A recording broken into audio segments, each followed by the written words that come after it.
Would you pay 800 AUD to fly for 3 hours in Emirates business class on their A380? For perspective, their economy tickets are $350, but keep watching and tell me what you think. In this video, I'll go through why I enjoyed business so much, and next video will be on my first class experience.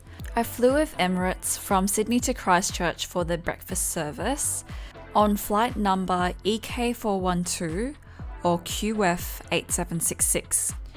In the Emirates A380 with 4 cabins, the Emirates business class has a 1-to-1 seat configuration, which means that everyone has aisle access. On this occasion, I was in seat 14A, which was great because I was right next to the window instead of being next to the aisle. The Emirates cabin has a warm, friendly tone with its wooden panels, with purple orchids brightening up the area. This was my first time flying business, and as someone with the rare skill of being able to sleep in economy, I wasn't expecting business class to be this good. The seats were so plush, and the footwell was so spacious for a small person like me.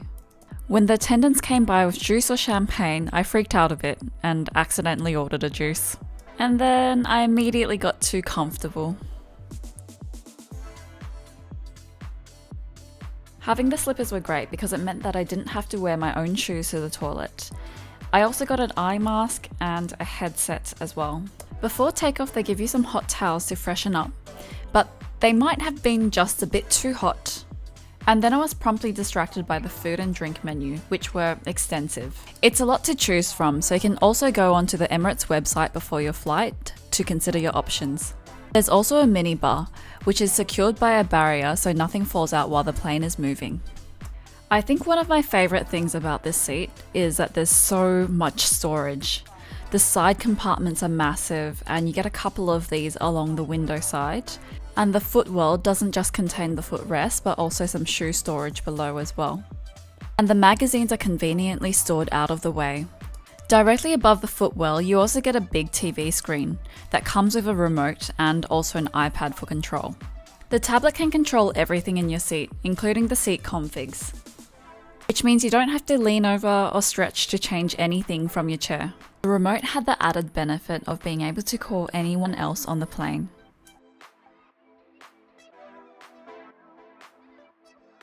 Hello.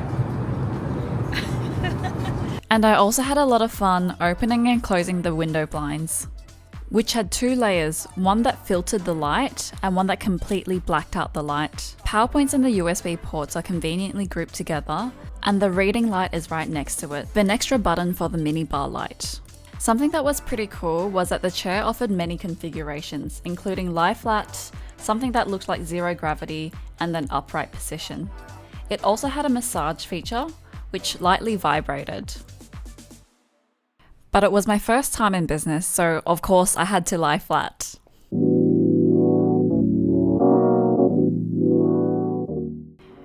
You can see here that because I'm a relatively small person, I had plenty of leg room, even enough to wiggle around. It was so comfortable. It was at that point I started thinking about how many kidneys I could sell in order to be able to afford business class for the rest of my life.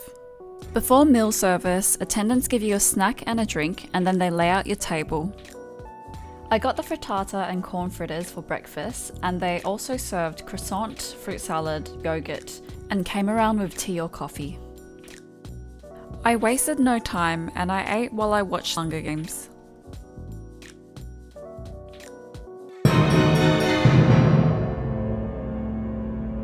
There was also extra bread as well, but I was already so stuffed. I went to take a quick bathroom break. At home, you might not necessarily want a window directly behind your face while you're doing your business, but at a certain altitude, you stop having any neighbours. The business toilet takes full advantage of this, with a window right behind the toilet.